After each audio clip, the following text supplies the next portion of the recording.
میرے مولا امام محمد باقر کو بلایا اپنے قریب، کہا محمد باقر بتاؤ، زہر دے دیا ہے حشام نے، میرے مولا کے بدن میں زہر کا اثر بڑھ چکا ہے، شہادت قریب ہے، 25 محرم 95 ہجری۔ میرے مولا نے امام باقر کو بلا کر کہا محمد باقر بتاؤ کربلا میں کتنے سال کے تھے؟ امام باقر نے فرمایا بابا میں 3 سال کا تھا۔ کہا باقر بتاؤ کربلا میں تم نے کیا دیکھا؟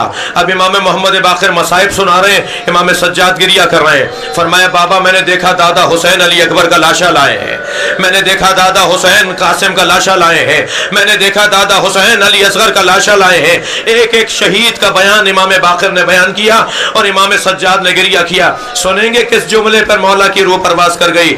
امام باقر نے فرمایا بابا میں نے دیکھا دادی زینب کے سر سے چادر اتر رہی ہے۔ میرے مولا نے رونا شروع کیا۔